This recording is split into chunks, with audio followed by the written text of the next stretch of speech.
On est toujours dans le combat, là. On est dans cette série qui s'appelle La foi qui persévère. Et je vais prêcher sur ce passage-là que je vais vous lire tantôt. Là, on va avoir deux messages sur ce passage-là. La foi qui persévère, elle se bat. Combien sont d'accord avec moi qu'on est sur cette terre, dans ce monde déchu, dans cette vie, on est appelé à se battre. Chacun de nous, on est appelé à se battre. Tout le monde ici, on est appelé à se battre pour toutes sortes de raisons. Parfois, on doit être, là les gars, vous ne dites pas amen, là, mais parfois, dans notre mariage, on est obligé de se battre à l'intérieur de la maison. Avec un enfant rebelle, des fois, on est obligé de se battre. Pour un travail, pour toutes sortes de raisons, pour notre santé, pour les finances. De plus en plus, ça va être pas facile de se battre pour nos finances, frères et sœurs. Et on a toutes sortes de batailles, frères et sœurs. Mais la plus grande bataille, c'est le combat de la foi, frères et sœurs. Jésus va dire, ne craignez pas, parce que si on regarde ce qui se passe en ce moment sur la terre dans l'actualité, ça ne va pas bien, n'est-ce pas? Là? Il y a des guerres, il y a des bruits de guerre, on entend toutes sortes de choses qui se passent. Les hommes se battent entre eux présentement, il y a beaucoup d'orgueil là-dedans, il n'y a pas de sagesse, là. Il y a toutes sortes de trucs qui prennent place en ce moment, et ça va aller en s'intensifiant. Frères et sœurs, à la mesure que nous allons voir ces combats dans l'actualité qui s'intensifient sur la planète Terre, il va y avoir aussi un combat contre ta foi. Ta foi va être... Tu devras toujours te battre pour ta foi. La foi, c'est le combat.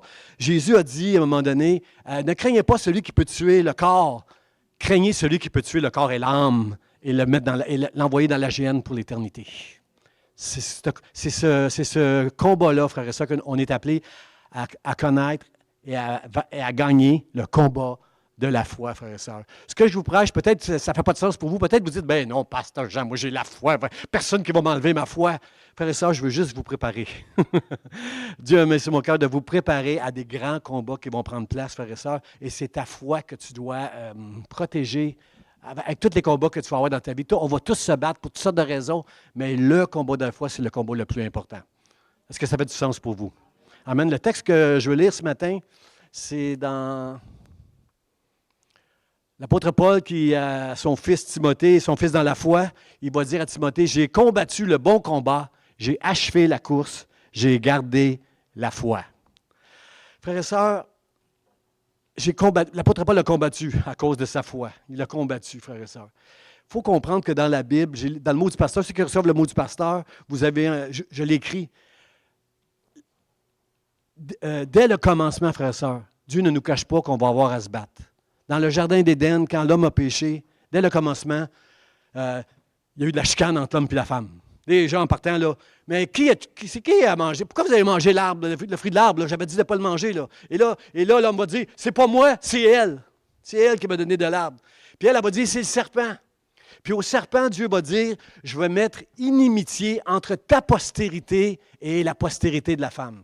Qui est au bout, la postérité au bout qui est Jésus-Christ et tous les enfants de Dieu. Je mettrai inimitié, ça veut dire hostilité, haine, guerre. Il y aura toujours une guerre. Depuis le commencement, il y a une guerre entre ceux qui ont reçu la foi et ceux qui refusent la foi. Vous allez toujours être méprisés à cause de votre foi. Vous allez toujours être obligés de vous battre à cause de votre foi. Moi, j'ai connu ça dans ma propre famille. Dans ma propre famille, j'ai réalisé que mon père et ma mère étaient un petit peu timides et mal à l'aise quand j'exprimais ma foi. Eux, c'était des catholiques non pratiquants. Puis moi, j'étais un chrétien bouillant, consacré à Dieu. Je sentais bien qu'ils étaient malades. Il y avait un malaise avec mes parents. Puis un jour, maman m'a confessé un petit peu avant de mourir là, elle était très mal à l'aise les premières fois que j'étais chrétien, effectivement. Parce qu'on rappelle aux gens des choses. Quand on marche avec Dieu de tout notre cœur, consacré à Dieu, on rappelle aux gens la distance qu'ils ont avec Dieu, même s'ils sont religieux. Et il y a tout ça qui prend place, frères et sœurs, depuis le commencement. Dès le commencement, toute cette guerre qui est là, qui prend place. J'ai perdu beaucoup d'amis à cause de ma foi. Pas beaucoup d'amis. Les quelques amis que j'avais. Il y en a seulement qu'un qui est resté avec moi au travers de toute... après ma conversion, là, j'ai perdu des amis. Au travail, c'était jamais facile d'exprimer ma foi. J'ai ma sœur qui m'avait déjà confié qu'à cause de ça. C'est pas facile aujourd'hui dans notre génération de se battre avec notre foi, de garder, rester, de persévérer dans notre foi. Puis ça va l'être de moins en moins. On a un combat dans l'Ancien Testament entre Amalek et Israël qui est sorti d'Égypte, là, qui s'en va vers la terre promise. Amalek qui est là pour les arrêter. Israël va gagner la guerre, mais cependant, la Bible nous dit, c'est en Exode chapitre 17, vous allez lire ça, là, ça dit, il y aura toujours guerre entre Amalek et Israël. Et nous autres, les enfants de Dieu qui ont la foi. Amalek, dans le fond, représente toute cette opposition, toute cette haine. Il représente l'esprit de notre ennemi est derrière ce monde pour nous faire la guerre. Il y aura toujours la guerre jusqu'à la fin des temps. Il va y avoir cette guerre-là, tout le temps, qu'on va être obligé de combattre, frères et sœurs. Dans Matthieu, chapitre 10, verset 34, Jésus va dire, « Moi, je ne suis pas venu amener la paix. » Lui, le prince de la paix qui dit ça, là. « Moi, je ne suis pas venu amener la paix, je suis venu amener l'épée. » Frères et sœurs, l'épée représente la vérité, la parole de Dieu. Dans Éphésiens, ça dit quelque part, je pense dans Éphésiens 6, prenez l'épée de l'esprit si vous allez combattre. Dans l'armure du chrétien, prenez l'épée de l'esprit. Dans l'Apocalypse, la vision que l'apôtre Jean va avoir de Jésus, il va reconnaître Jésus, puis il y a comme dans sa bouche, il y a comme une épée à double tranchant qui sort de sa bouche. Dans Hébreux, chapitre 4, ça nous dit que la parole de Dieu, la vérité, c'est comme une épée à double tranchant qui pénètre, qui est capable de séparer l'esprit qui est voilé et l'âme, frères et sœurs. Grâce à Dieu, grâce au Saint-Esprit, par le moyen de la foi, lorsque nous recevons la foi, Dieu est capable d'enlever ce voile qui nous empêche de voir Dieu. Frères et sœurs, Dieu, il t'aime. C'est pourquoi il a envoyé Jésus-Christ. Jésus n'est pas mort parce que Dieu t'aime. Dieu t'aimait, frères et sœurs. C'est pour ça qu'il a envoyé Jésus qui est mort pour toi. Ça, c'est plus fort encore. Dieu t'a toujours aimé. Il a toujours vu de très loin le salut qu'il allait y avoir pour ceux qui vont recevoir la foi au travers de Jésus-Christ. Merci Seigneur pour ce que tu as fait au travers de la croix. Merci de m'avoir montré tout ton amour. Mais il faut comprendre qu'il y aura toujours cette opposition, frères et sœurs, dans le combat qu'on va avoir toute notre vie. Parce que c'est comme ça. C'est comme ça, frères et sœurs.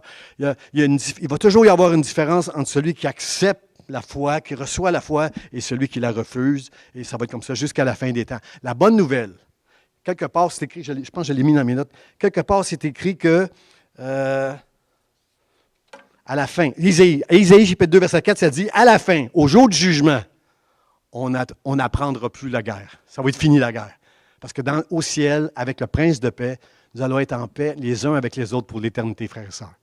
Même si aujourd'hui, on a des tensions les uns avec les autres, même dans l'Église des fois, il n'y aura plus de ça au ciel, frères et sœurs. Ça va être, merci Seigneur, ça va être la paix dans le ciel en Jésus seul. À cause du salut de Jésus, seulement on va être dans le ciel.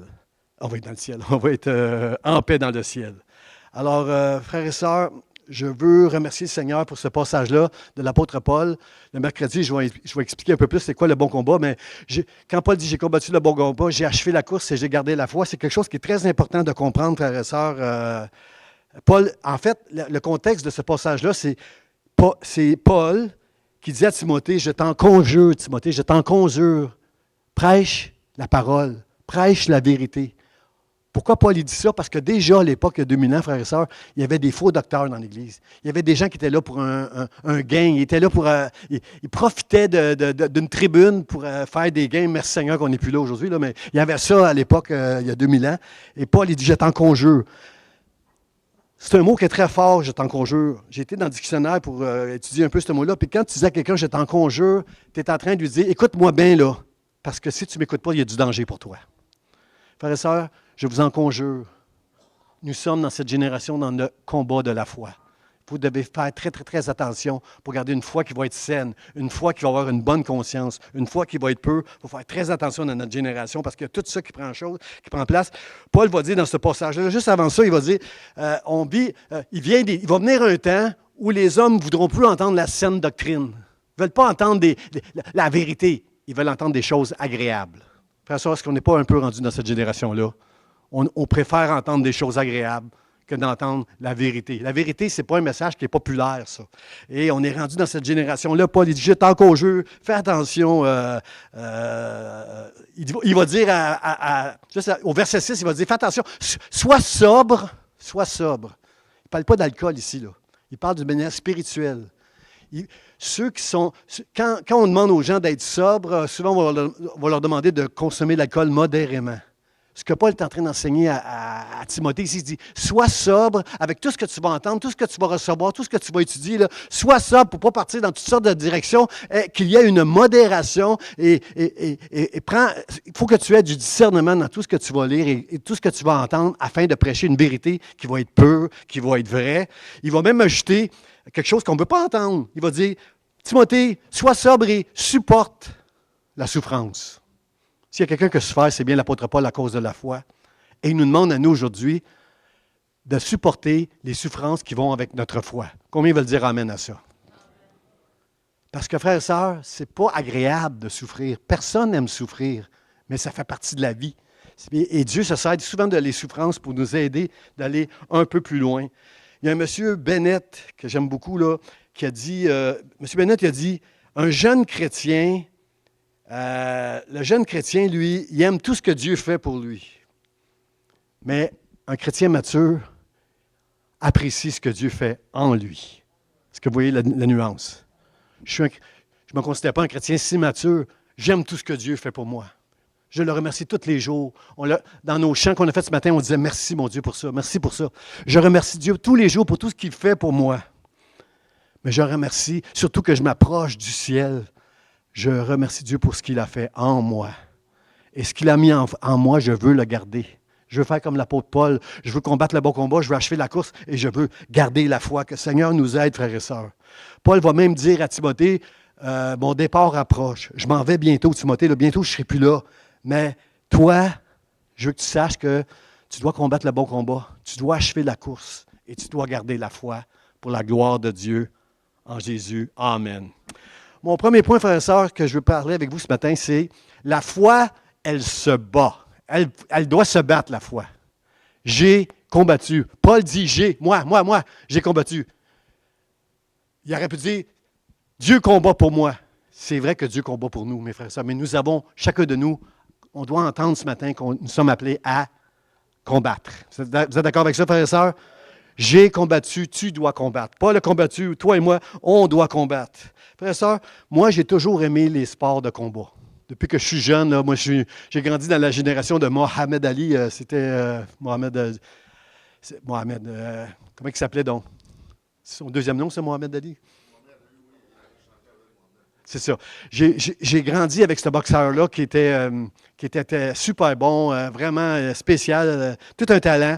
Mais j'aime les sports de combat. J'ai aussi, à un moment donné, appris le karaté. J'ai voulu apprendre la bataille, frères et sœurs. Je n'étais pas chrétien quand j'aimais la boxe. Je n'étais pas un chrétien quand j'ai appris le karaté.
J'aime aussi ce passage qui dit, je crois que c'est David qui dit ça dans le psaume 18, il exerce mes mains au combat. Il parle de Dieu. Dieu exerce mes mains au combat. Le mot exercer, j'ai été dans l'hébreu original. Excusez. Il exerce mes mains au combat. Oui, c'est ça, dans l'hébreu. C'est le mot lamad. Lamad, qui veut dire il m'apprend, il m'enseigne. Dieu veut nous enseigner ce matin qu'il t'appelle à être un guerrier. Il veut te ceindre. Il veut que tu saignes ton épée. L'épée, c'est la parole de Dieu, frère et sœur. L'épée de l'Esprit, c'est la parole de Dieu. Il veut que tu saignes ton épée, que tu connaisses la parole de Dieu. Tu ne pourras jamais combattre efficacement si tu n'as pas une connaissance de Dieu au travers de la parole de Dieu qui t'a été donnée par le Saint-Esprit. Tu as besoin de connaître la parole de Dieu. Alors, la main, ça veut dire, il m'enseigne dans les combats. Au-delà de la violence, frère et sœur, je le dis encore, au-delà de la violence, il y a toutes sortes de leçons spirituelles à apprendre des combattants. J'écoutais, il y a 2 semaines, je crois, pendant les Jeux olympiques, j'écoutais une émission, Les débatteurs, sur Nouveau. Les débatteurs, l'émission, il y avait 2 athlètes, puis 2 gens qui étaient contre, 2 gens qui étaient pour. Il y avait un débat à l'effet de est-ce que le Canada devrait-il pas mettre plus d'argent pour former des athlètes? Et il y en a qui disent non. Moi, j'ai entendu une athlète parler, je crois que c'est une athlète de. Je ne suis pas certain, je ne dirais pas son nom, là, il me semble qu'elle faisait de la natation, elle. J'ai entendu une athlète parler, puis j'ai dit un gros oui. Oui, on doit mettre plus d'argent pour les athlètes. Je vais vous dire pourquoi. La façon qu'on forme les athlètes, c'est comme ça qu'on devrait faire dans l'Église. C'est comme ça qu'on devrait faire aussi dans nos écoles. Un athlète doit apprendre la discipline. Comment ça, d'accord, dans notre génération, ça ne marche plus, la discipline. Ça n'existe plus. On n'enseigne plus ça aux gens, la discipline. La discipline, on enseigne ça quand on est un athlète. C'est important, la discipline. Tu dois respecter ton coach. Tu dois respecter les règles. Tu dois respecter le juge. Quand tu t'entraînes, que ce soit pour la course, la natation, un combat, n'importe quoi, là. Quand tu t'entraînes, là, tu dois apprendre quand tu t'entraînes que tu vas perdre des fois, mais tu vas perdre et tu vas apprendre des choses pour t'améliorer et finalement peut-être gagner la médaille. Parce qu'on ne court pas pour traverser la ligne d'arrivée. Quand Paul dit « J'ai combattu le bon combat, j'ai achevé ma course », j'ai gardé la foi. Frères et sœurs, beaucoup de jeunes se découragent quand ils connaissent un échec, des adultes aussi. On est appelé à connaître des échecs dans le royaume de Dieu pour juste s'améliorer, puis devenir des hommes et des femmes qui, avec la force de Dieu, vont combattre avec leur foi et achever la course jusqu'à la fin, puis garder la foi. On a besoin que toutes ces choses-là vont prendre place dans notre vie. Un athlète va apprendre aussi, il va apprendre à connaître ses forces puis ses limites. Un athlète, je n'ai pas le droit de rire, là. Un athlète apprend à bien manger. Merci de votre respect. Je ne suis pas le meilleur pour bien manger. Ma femme m'a dit non. Je ne suis pas le meilleur pour bien manger. Un athlète apprend à bien manger, à bien se nourrir sainement. Il mange les bonnes choses. Il a besoin de faire attention à son corps pour avoir le maximum pour arriver jusqu'à aller chercher la médaille. Il doit faire attention à son sommeil. Il doit faire tout ça. Il doit faire des sacrifices aussi avec ses amis. Il y a des soirées qu'il ne pourra pas sortir avec ses amis parce qu'il doit se coucher tôt, parce qu'il y a une compétition le lendemain. Ça, c'est des sacrifices qu'on appelle, dans le jargon du royaume de Dieu, une consécration. Frères et sœurs, dans notre génération, nous avons besoin de comprendre c'est quoi une consécration, frères et sœurs. Moi, ça fait longtemps que je connais Dieu, là, ça fait 40 ans, là, puis il y a une quarantaine d'années, quand on recevait cette foi-là, il n'y a pas de demi-mesure.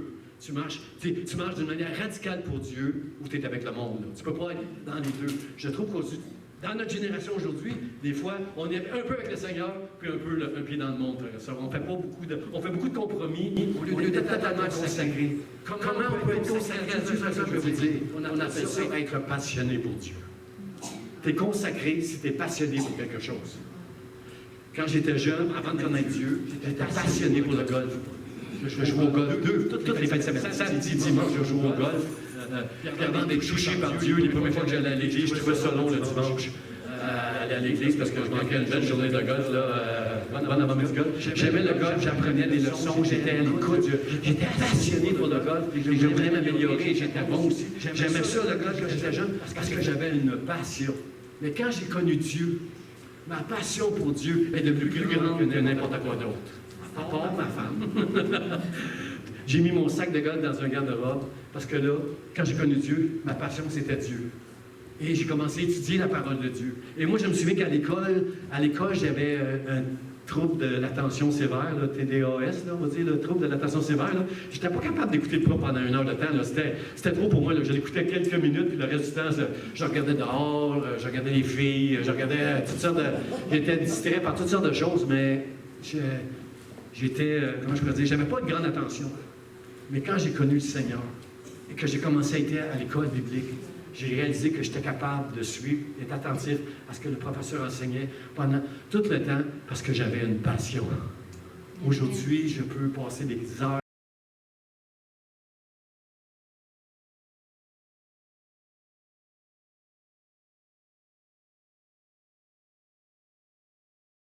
en haut un peu, me jaser un peu, là. J'aime ça, j'ai une attention extraordinaire que je n'avais pas avant de connaître Dieu. Je veux dire merci Seigneur pour ça. Frère et sœur, ton niveau de passion pour Dieu, ton niveau de passion pour Dieu va révéler ta consécration à Dieu. Si tu es passionné pour Dieu, tu vas être consacré aussi à Dieu dans tout ce que tu fais, dans toutes tes occupations. Dieu va passer le premier, dans le nom de Jésus, pour sa gloire. Frère et sœur, la foi, elle se bat. Regardez ce qu'elle nous dit dans le livre des Juges. Dieu va avertir au travers d'un prophète dans le livre des Juges, il va dire ceci. « Voici les nations que l'Éternel laissa pour éprouver par elles Israël, tous ceux qui n'avaient pas connu toutes les guerres de Canaan. Il voulait seulement que les générations des enfants d'Israël connussent et apprissent la guerre. Dieu veut que tu connaisses et que tu apprennes à faire la guerre afin de combattre le bon combat de ta foi dans ta vie qui va t'amener à achever la course et être avec Dieu pour l'éternité. Tu as un ennemi qui veut te détruire, mon frère, ma soeur. Dieu t'aime. Il a envoyé Jésus à la croix pour toi, pour te sauver pour l'éternité. Moi, juste ça pour moi, c'est assez pour consacrer ma vie à Dieu pour l'éternité. Tout ce que Dieu a fait pour moi, c'est inestimable. Je ne peux pas le calculer. Je veux marcher avec Dieu pour l'éternité. Seigneur, aide-moi, apprends-moi, comme les athlètes, là, à me consacrer à toi, dans le nom de Jésus. Il y a toutes sortes de choses qui vont nous faire la guerre, frères et sœurs, sur cette terre, toutes sortes de choses qui vont nous faire la guerre. Regardez ce que l'apôtre Pierre va nous dire dans 1 Pierre, chapitre, ça va apparaître. 1 Pierre 2, ça dit, « Bien-aimés », c'est à nous qui parle, « Je vous exhorte comme étrangers et voyageurs sur la terre. » Sur la terre, vous êtes supposés être comme des étrangers, on n'est pas des... J'ai un passeport canadien, mais je suis comme un étranger sur cette terre. On est des voyageurs sur la terre. Je vous exhorte à vous abstenir des convoitises charnelles qui font... Les convoitises charnelles vont faire la guerre à notre âme. C'est notre âme qui est en jeu, frères et sœurs. C'est pas juste une vie médiocre, misérable, mais c'est un combat pour notre âme, frères et sœurs. Dans notre génération, la sexualité, l'argent, avoir le pouvoir, c'est important pour les hommes, ça. C'est important pour les hommes parce que c'est important pour notre estime d'être estimé par les autres. Plus que tu as un titre, plus que tu es bien en vue, là, plus que tu apprécies ça. Frères et sœurs, non. Notre valeur, on doit la trouver en Jésus-Christ seul. On doit trouver notre valeur en Dieu, pas dans le regard des hommes, pas dans leur regard, frères et sœurs.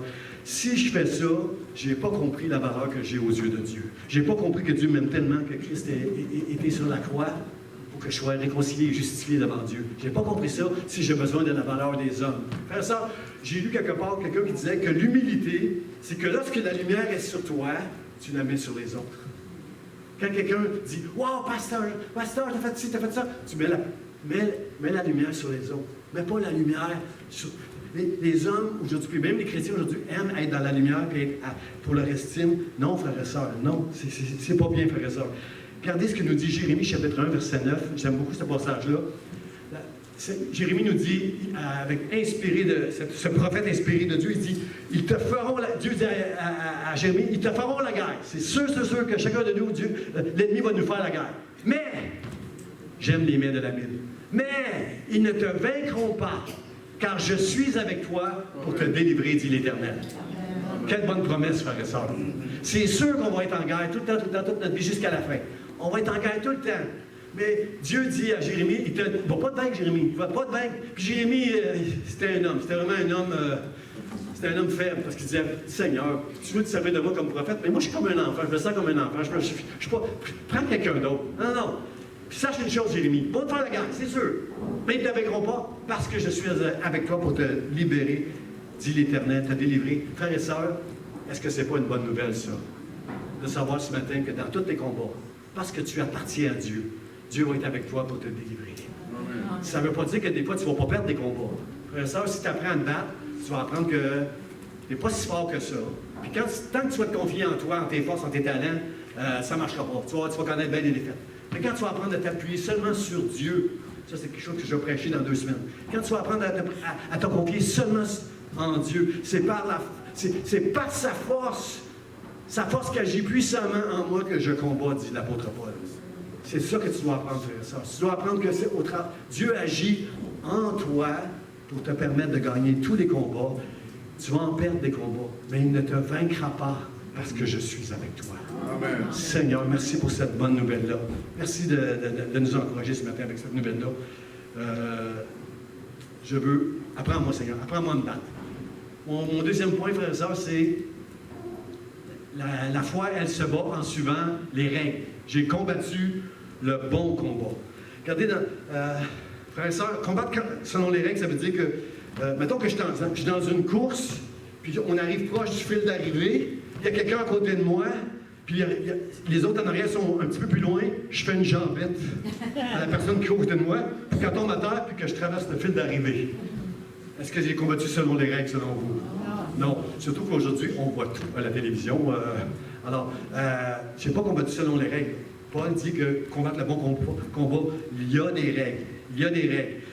Paul, j'ai enseigné, mercredi passé, que la première règle que Paul établit, il dit « Cherche, premièrement, la justice de Dieu. » C'est pas ça que Jésus nous dit, frères et sœurs. Jésus disait « Cherchez premièrement, d'abord, le royaume de Dieu et sa justice. » Comprenez-vous que la justice de Dieu, la justice qui est dans le royaume de Dieu, est différente de la justice qu'il y a dans ce monde, frères et sœurs. Êtes-vous conscient qu'on est dans un monde où il se passe tous les jours plein d'injustices? Spécialement des hommes qui sont forts, qui parlent fort, puis qui ont de l'autorité. Comprenez-vous qu'il y a plein d'injustices présentement sur la terre, mais si tu cherches premièrement le royaume de Dieu et sa justice, c'est là que tu vas te battre pour le bon combat et pas pour des combats que... Ça veut dire, frères et sœurs, ce que je suis en train de vous dire, vous ne l'aimerez pas, là, ça, vous ne l'aimerez pas. Ça veut dire que des fois, parfois, tu dois accepter des injustices. J'ai eu juste un petit... Je vous donne une chance. Je suis certain que vous m'avez entendu, mais ça ne me tentait pas de dire amen. Frères et sœurs, des fois, pas tout le temps, là. Je ne demande pas d'être naïf et d'être fermer les yeux sur des... Parfois, on a besoin de se battre pour des choses, c'est correct. Mais comprenez-vous que parfois, on doit accepter des injustices. Amen. Parce qu'on n'est jamais des victimes dans le royaume de Dieu. Dans le royaume de Dieu, on est des enfants de Dieu. Dieu va toujours combattre pour nous, même si nos yeux ne le voient pas. Dieu, il est là et il est avec moi. Il est avec toi aussi. Alors, on doit faire attention, combattre selon les règles. Le psaume 23 me dit, l'Éternel est mon berger, je ne manquerai de rien. Puis une place a dit, il me conduit dans les sentiers de la justice. Dieu, mon berger, moi je suis une brebis qui suit son berger, il me conduit dans les sentiers de la justice. Combien comprennent dans ce passage-là que Dieu veut qu'on marche dans la justice du royaume de Dieu? Bien, pour que tu puisses marcher dans la justice, mon frère, ma soeur, tu dois te laisser conduire par l'Éternel, ton berger. Amen? Est-ce qu'on se laisse toujours conduire, frère et sœur? J'ai besoin de votre honnêteté, là. Non, j'ai entendu un non aussi, là. On ne marche pas toujours dans la justice de Dieu. C'est pour ça que des fois, on a des vies misérables, frères et sœurs. Ce n'est pas tout ce que Dieu a fait pour nous qui est important le plus. C'est ce que Dieu a fait en nous, frères et sœurs, qui va nous permettre, plus que tu comprends la sagesse qu'il y a dans la justice du royaume de Dieu, et plus que tu vas faire ce qui est juste, ce qui est droit, ce qui est bien et ce qui est vrai, parce que tu sais que tu vas être béni en marchant dans le sentier de la justice. Mais dès que tu t'écartes un peu du sentier de la justice, il y a une misérabilité qui va prendre place. Et l'apôtre Paul est assez honnête. L'apôtre Paul, qui est un héros de la foi dans l'Ancien Testament, va dire lui-même, misérable que je suis. Il faut reconnaître que notre nature pécheresse, parfois, va se laisser attirer dans des convoitises ou dans des... Elle va faire des choses qu'elle ne doit pas faire et elle ne fera pas des choses qu'elle devrait faire qui sont justes devant Dieu parce que notre nature pécheresse nous amène à être misérables. Et plus que tu vas comprendre que tu dois combattre cette nature-là en laissant l'Esprit de Dieu te saisir et te faire les choses qui vont être justes devant Dieu, plus que tu vas être heureux et moins misérable dans le nom de Jésus. Amen. Pour la gloire de Dieu. On peut applaudir le Seigneur pour ça, frères et sœurs. Qui lui seul. Ne te vante jamais d'être un si grand et si bon chrétien juste. C'est par la grâce de Dieu qu'on peut marcher dans les sentiers de la justice en se laissant conduire par Dieu dans le nom de Jésus. Frères et sœurs, se laisser conduire, c'est vraiment une chose importante qu'on doit faire, qu'on doit apprendre avec le Seigneur. J'ai entendu un athlète récemment pendant les Jeux olympiques, j'ai entendu un athlète qui disait que c'est important quand tu cours, un marathon par exemple, ou un triathlon. Quand tu cours un marathon, c'est important de jamais t'arrêter. Parce que le but, c'est de te rendre jusqu'au bout de la ligne, puis de traverser la ligne. C'est important de ne jamais arrêter quand tu cours. Ça se peut que tu sois si fatigué qu'à un moment donné, moi, ça m'est arrivé d'essayer de faire un marathon. Je m'entraînais à un moment donné avec ma fille, là, l'été passé, Sylvie? Ou il y a 2 ans? Il y a 2 ans, je m'entraînais avec ma fille qui voulait courir un marathon. Puis on courait le matin, elle, sa fille, puis moi, on courait. Puis à un moment donné, on se mettait à parce qu'elle est essoufflée, là, puis bon.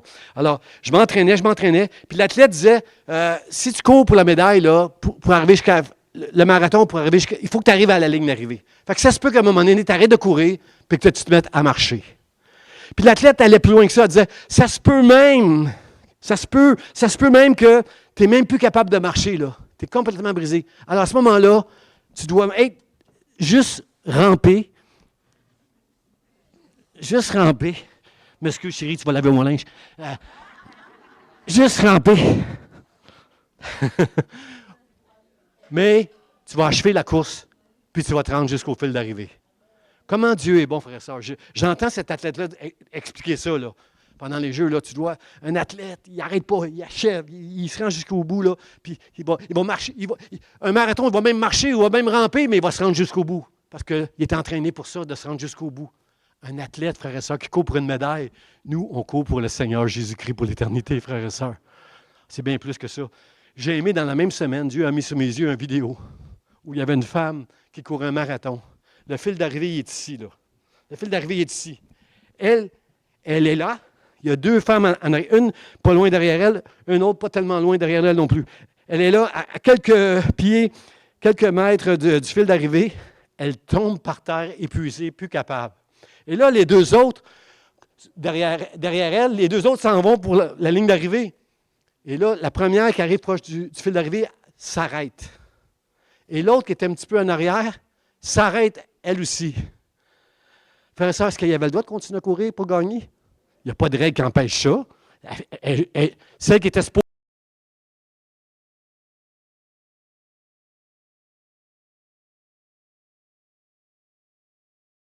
Alors cette femme-là qui s'apprêtait à traverser s'arrête.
en lui ne périsse point, mais qu'il ait la vie éternelle. J'ai été choisi par Dieu pour être avec Dieu et être aimé de Dieu et l'aimer lui pour l'éternité. Seigneur, merci. Seigneur, merci. Merci pour ton amour et ta grâce, Seigneur. J'ai John Stott qui nous dit ceci. Je pense que je l'ai dit tantôt. Dieu ne nous aime pas parce que Jésus est mort pour nous, mais Christ est mort pour nous parce que Dieu nous aime. Ça fait une différence, frère et sœur. C'est pas quand c'est pas quand tu as accepté la foi que Dieu t'aimait. Dieu t'aimait déjà. C'est pour ça qu'il a envoyé Jésus-Christ, pour sceller notre relation avec Dieu pour l'éternité. Dieu t'aime ce matin. Juste ça, ça devrait être assez. Si tu comprends ça, si tu reçois ça, si tu crois cela de tout ton cœur et tu le gardes dans ton cœur, c'est assez pour faire de toi un homme, une femme qui va se consacrer à Dieu, qui va marcher dans son royaume avec humilité, qui va prier et aider les autres autour de lui jusqu'à la ligne d'arrivée pour la gloire de Dieu dans le nom de Jésus. Amen. Seigneur, aide-nous. Aide-nous. Le mot de la fin, frère et sœur. J'avais-tu un autre passage? Je pense que j'avais un autre passage ici. Hein? Oh, oui, c'est ça, c'était Abigail, elle sur le bas, se prosternant le visage contre terre, dit ta servante sera un esclave pour laver les pieds de tes serviteurs, de mon Seigneur. Amen. Frère et sœur, mon mot de la fin, c'est celui-ci. L'apôtre Paul qui va dire, juste un petit peu avant le passage, j'ai combattu le bon combat, il va dire ceci. Pour moi, je sers déjà de libation et le moment de mon départ approche. J'ai invité les musiciens à s'avancer pour terminer avec un chant. Ici, là, le mot libation est important, frère et sœur. Dans l'Ancien Testament, dans le Temple, on faisait des libations quand on offrait un sacrifice à Dieu. Le sacrifice, c'était un animal innocent à cause de nos péchés. Le sacrifice de cet animal-là nous permettait de se présenter devant Dieu. Pécheur comme je suis, misérable comme je suis, je peux m'approcher de Dieu à cause du sacrifice de cet animal-là. Une libation, c'était un liquide qu'on mettait sur l'autel. On mettait du vin, quelque chose qui coûtait là, du vin ou de l'huile. Ça servait de libation. Qu'est-ce que ça veut dire le mot libation dans l'Ancien Testament? C'était pour montrer notre consécration à Dieu. Donc, merci Seigneur de permettre qu'au travers d'un animal qui est sacrifié, je peux m'approcher de toi. Toi qui es saint et moi qui suis un pécheur, merci de pouvoir m'approcher de toi. Et en plus, avec cette libation, avec ce vin ou cette huile que je mets sur le sacrifice avant de te l'offrir, c'est une libation pour te montrer ma consécration. Je veux me consacrer à toi, Seigneur, pour te servir, pour marcher avec toi avec humilité, pour être un homme et une femme de Dieu qui va jusqu'à la fin, toute ma vie, te servir et être fidèle à toi.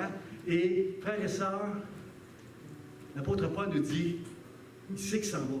C'est le moment de mon départ approche. Il sait qu'il s'en va, l'apôtre Paul, puis il dit, je sers déjà de libation.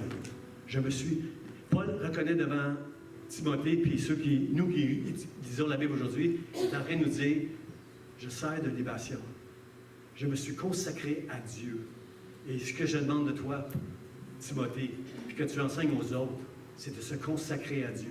Parce que combien croient que dans cette génération, nous, les chrétiens, ont besoin d'entendre qu'ils doivent se consacrer à Dieu. Amen. On a besoin de marcher avec Dieu de tout notre cœur. On a besoin d'apprendre à marcher dans l'humilité, pas chercher les tribunes, chercher le service, soutenir les autres dans nos prières, dans le secret, dans l'ombre, faire du bien les uns aux autres, se soutenir les uns des autres, écouter les uns les autres, qu'on est capable d'aider. On est dans cette génération-là, frères et sœurs, où dans l'Église, on a tellement besoin les uns des autres si on veut combattre le bon combat, achever la course et garder la foi.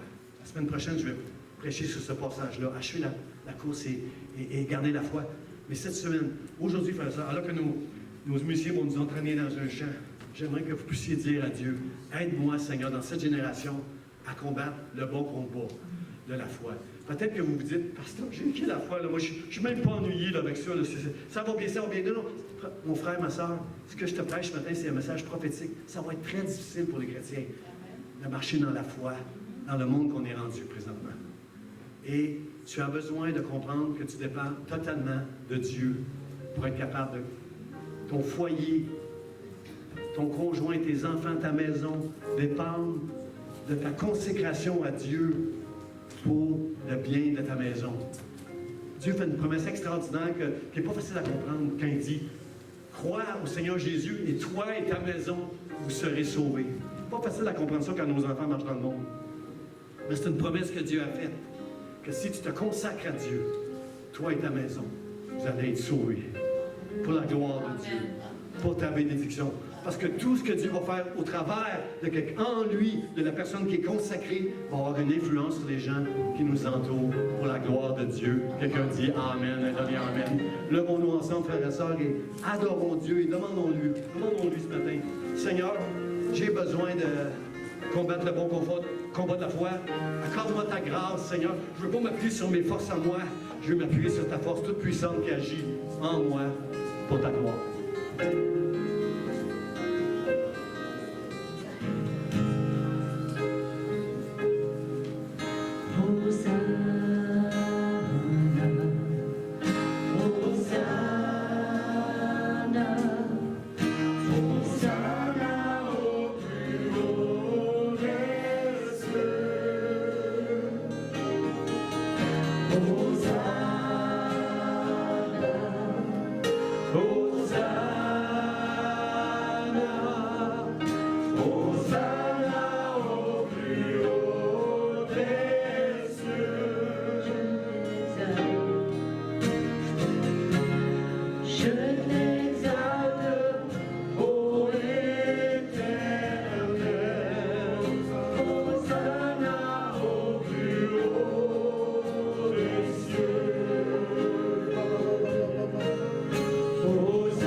Hosanna au plus haut des cieux.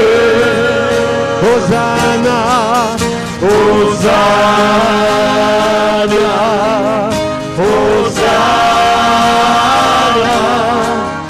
Hosanna au plus haut des cieux. Au plus haut des cieux.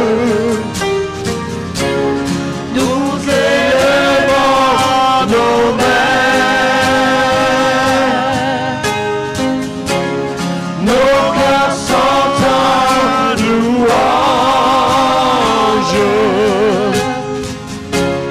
Nous t'exaltons, ô Éternel. Hosanna au plus haut des cieux. Hosanna,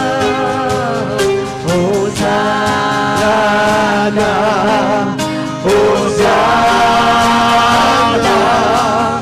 Hosanna au plus haut des cieux. Hosanna,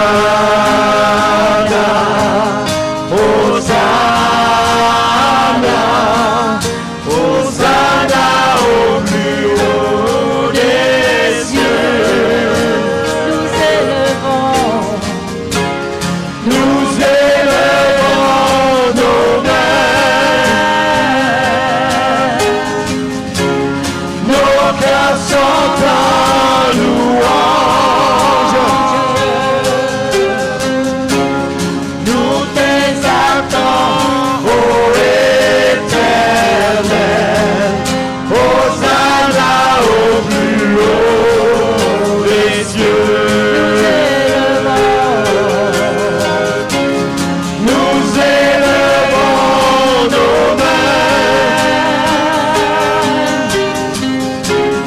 nos cœurs sont en louange.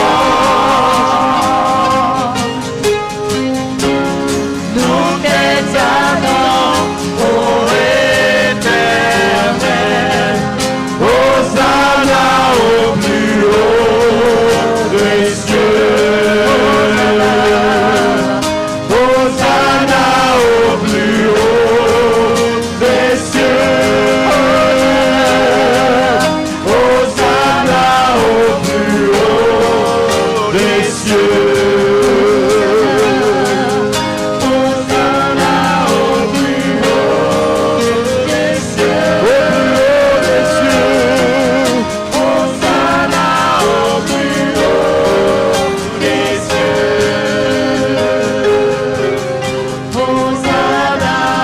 plus haut des cieux. Alléluia. Louons-le, frères et sœurs. Adorons Dieu ensemble. Il est digne de notre adoration. Seigneur, merci pour ta grâce. Merci pour ton amour, Seigneur.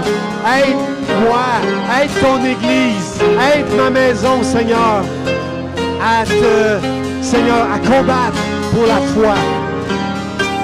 Nous avons besoin de toi, Seigneur, de ta grâce, de ta force toute puissante qui agit en nous. Seigneur, bénis l'Église Vie d'Espoir. Bénis ton serviteur, ta servante, Seigneur, ce matin. Ceux qui combattent en ce moment, Seigneur, ou ceux qui devront combattre, Seigneur, merci pour ta grâce qui est au milieu de nous, qui agit puissamment en nous, au travers de ta parole. Seigneur, apprends-nous à te connaître encore davantage. Tu dis dans ta parole, mon peuple périt parce qu'il lui manque la connaissance. Accorde-nous cette connaissance, Seigneur, et cette force que nous avons besoin afin de combattre le bon combat de la foi, Seigneur. Il y a plusieurs combats que nous devons devant nous, Seigneur, mais c'est celui de la foi qui est le plus important. C'est le combat pour le salut éternel de notre âme. Seigneur, merci. Merci de nous avoir accordé la foi. Merci de nous aider à achever la course et de garder cette foi, Seigneur. Je te rends grâce ce matin pour ton Église qui se rassemble partout, Seigneur. Que ta bénédiction soit sur ton peuple, dans le nom de Jésus. Amen, amen, amen. Dis à 3 ou 4 personnes ce matin avant de quitter, la foi, continue de te battre, continue de te battre. La foi, elle se bat.